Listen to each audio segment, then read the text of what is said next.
I'm wandering out at this moment to check on our air prune boxes and do a little bit of a deep dive video on how they are growing this year.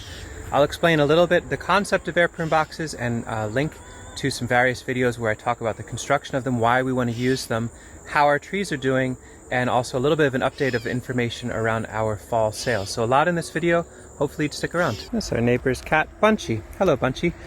So if you are completely new to the concept of air prune boxes, I'm going to link here to our playlist that talks about them in great detail.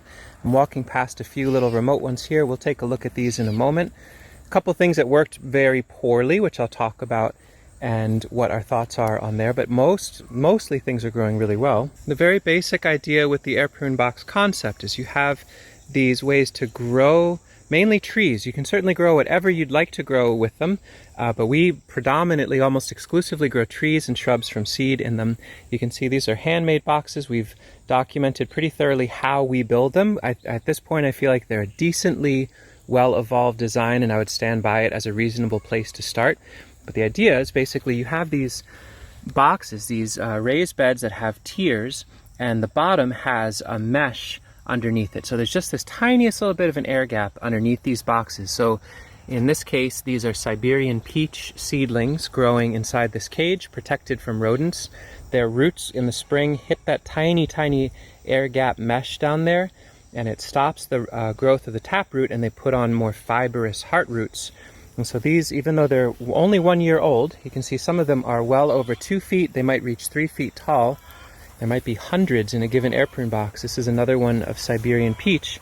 Their roots will be about 8 to 14 inches tall, depending on the height of the box, and extremely fibrous, ropey, thick, healthy roots ready to grow rather than a single, spindly, super long taproot.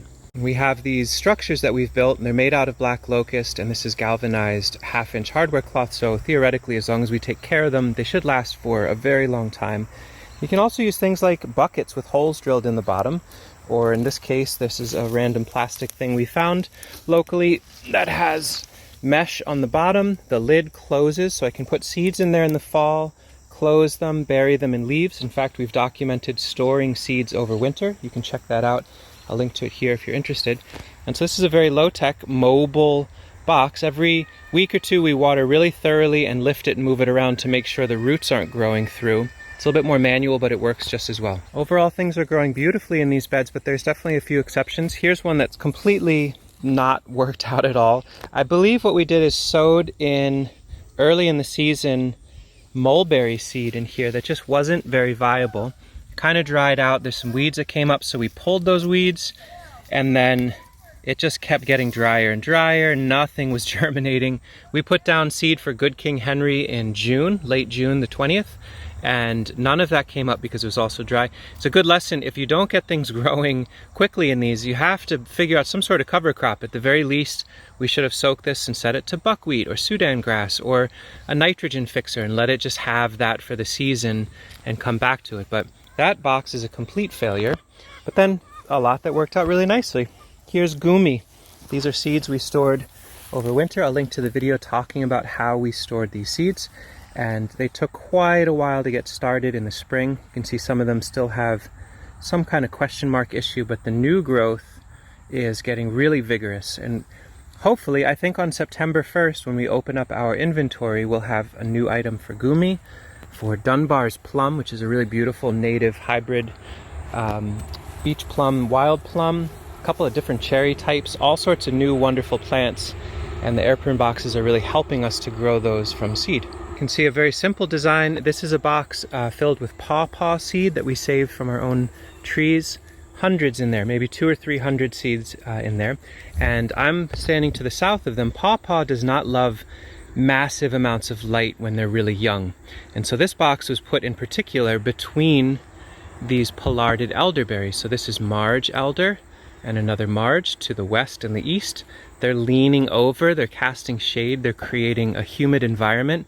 Periodically we can snip some elder leaves and feed them around the box to keep the box cool and sheltered from the sun, and these little pawpaw seedlings are doing really well with that. So you can grow your own partial shade or find partial shade context in your landscape plop an air prune box right in and amongst there and leverage the beauty of these plants and what they offer. Here are 2 bulb crates. We got 100 of these plastic crates from some folks locally. There's a mesh all the way around, so it's really porous and almost to a fault.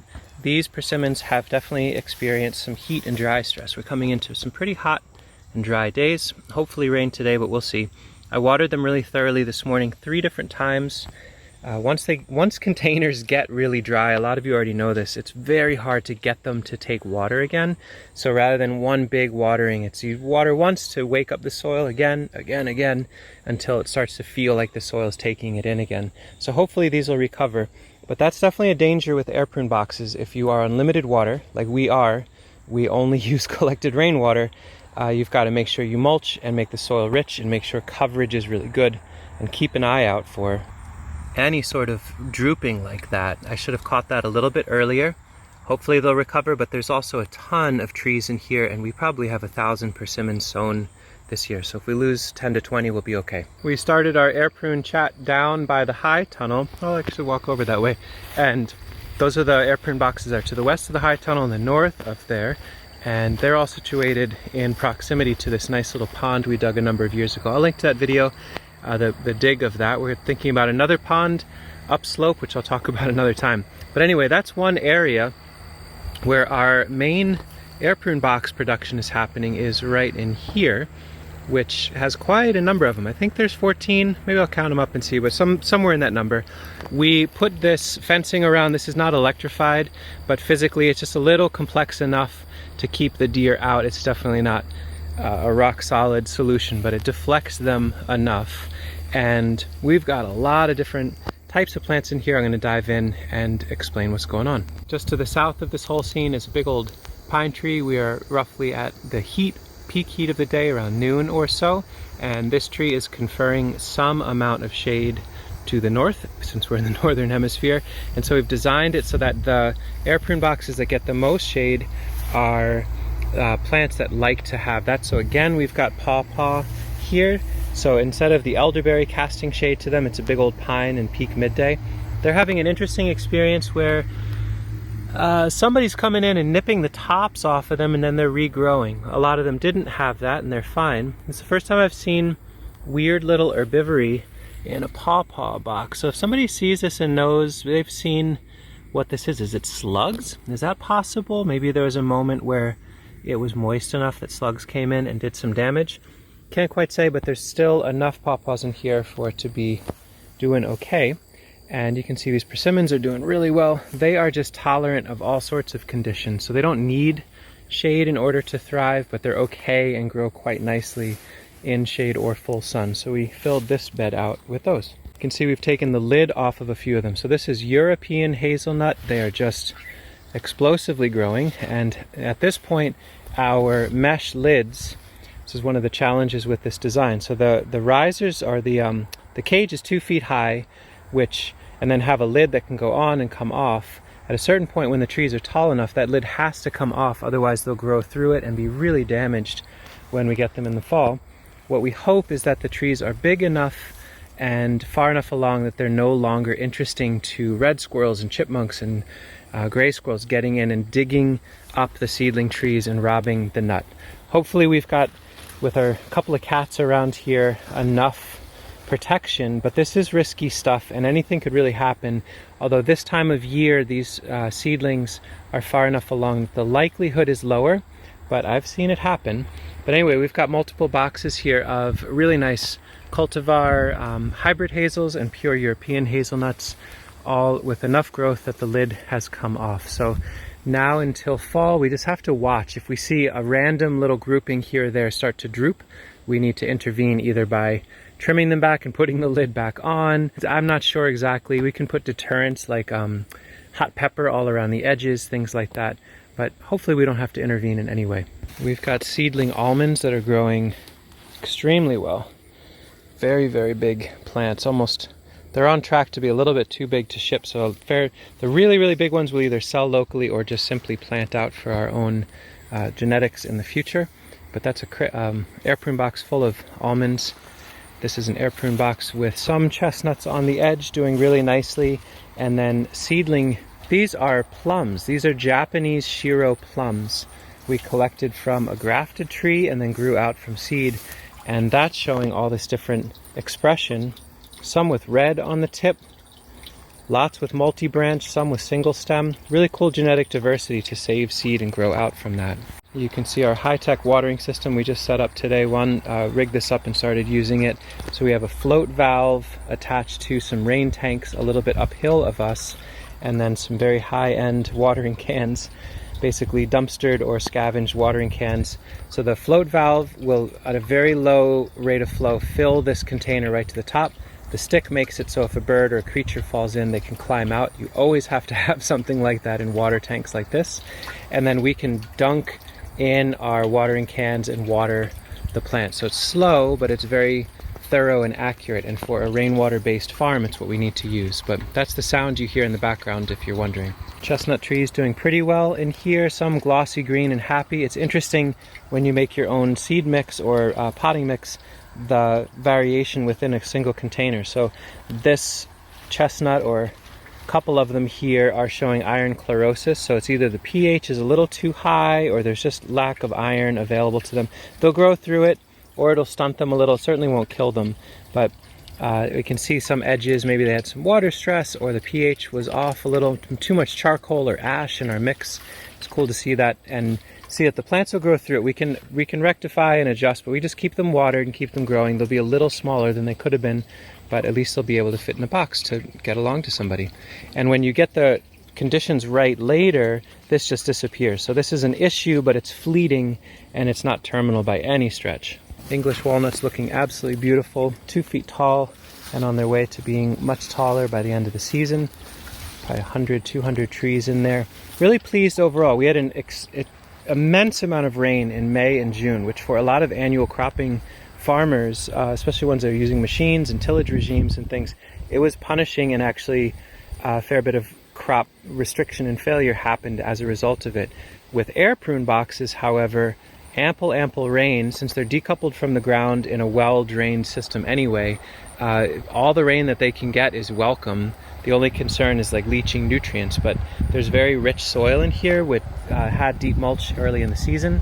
And so now we're watering. It's getting a little bit stressful with the amount of collected rainwater we have, but we'll dole it out and be thoughtful and careful. But with the closed canopy of, for example, this persimmon bed, the evaporation, the erosion, none of those things are concerns anymore. It's just a matter of keeping up with their basic needs as they grow until dormancy. Anyway, a few more beds here, nothing too wildly different. Some interesting thing here, this is shellbark hickory that we planted out that was really slow to start, and then some hazelnuts that must have been leftover dormant seed from last year. This was a hazelnut bed last year, and we planted this all to shellbark hickory, and these random hazelnuts popped up. So we'll leave them and we'll just scoot them out at the end of the season. But 2 different types of nut trees growing in the same container. It's interesting dealing with poison ivy all the time, how much like, oh, this looks like it could be almost poison ivy, but not quite. But I'll tell you, it's not. It's shellbark hickory, but there are little babies in there, hundreds and hundreds of them, with an overstory of spontaneously growing hazelnuts left over from last year. More hazelnut beds on the hottest, driest, northern sunny end, and that is the realm of the air prune boxes in this area. Our task and responsibility now is to make sure that we keep up with the water hydration needs of these trees in the air prune boxes until we get our first frost. Once we get a good frost, dormancy will begin on these plants, and we'll be able to lift them, hydrate them, grade them, and send them off to lovely folks in new places. So we'll be setting our inventory on September 1st. We're going to set very conservative numbers at first because it's a big question mark between September 1st and dormancy. It might be up to 2 months, and we want to be really careful that we don't overpromise what plants we have. But we'll be offering novel, new, interesting varieties of plants that are all grown in these homemade wooden boxes with rainwater and homemade compost, and really excited to share them out into the world. Air prune box is a pretty compelling, interesting, not necessary, but a really interesting way to grow lots and lots of, in particular, trees that are desirable to rodents from seed in a protected way that can really facilitate harvesting them in the dormancy season and getting them out into the world. what's in these containers could represent many, many tens of acres worth of food forest, or a lot of starts of little food forests for many, many people. Anyway, hope this is useful. Please let me know what sort of questions you have. Share some comments and ideas in the comments, and we'll connect again with you soon. Thanks for watching.